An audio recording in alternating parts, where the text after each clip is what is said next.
আসসালামু আলাইকুম প্রিয় দেশবাসী। বাংলাদেশে স্বৈরাচার মুক্ত করতে যারা আন্দোলন ও লড়াই করেছিল, এই ২৪-এর আন্দোলনে স্বৈরাচার মুক্ত করতে যারা রাস্তায় নেমে বুকে গুলি খেয়ে মরেছে, বা এখনো অনেক ছেলেরা মেয়েরা পঙ্গু হাসপাতালে আছে, অনেকজন মরে গিয়েছে।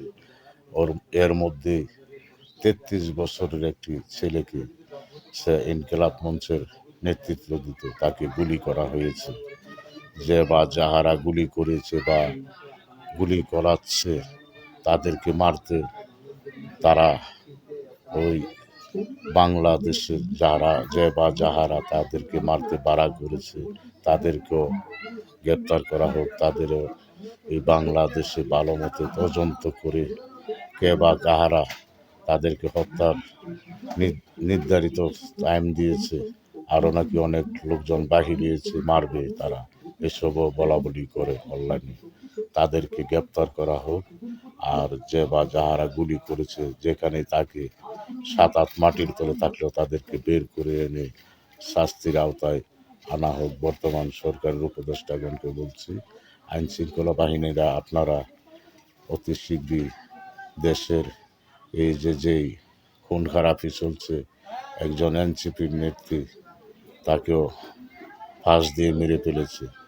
ফাঁস যে তাকে ফাঁস দিয়ে মেরেছে, তাদেরকেও গ্রেপ্তার করা হোক। যে খুন খারাপি হচ্ছে বাংলাদেশে, মাজার ভাঙতেছে একদিক দিয়ে, অন্য দিক দিয়ে মানুষ মারতেছে, এর দায়ভার কে নেবে?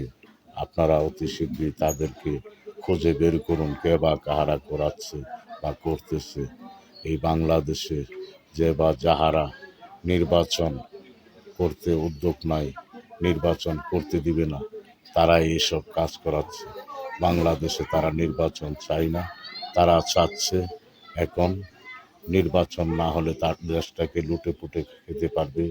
আবারও একটা বিশৃঙ্খলা দেখা দিলে এই সরকারকে খটিয়ে বা অন্য কিছু করতে পারে, দেশের মধ্যে আশেপাশে রাষ্ট্রের চাল থাকতে পারে। সেই মাথায় রেখে বাংলাদেশ বাহিনীরা আপনারা দেশের মঙ্গলের জন্য নির্বাচনের দিকে এগিয়ে যান। নির্বাচন যেমন সুন্দরভাবে হয়, সেইভাবে দেশের মানুষকে শান্ত দেওয়ার মতো পরিবেশ তৈরি করুন।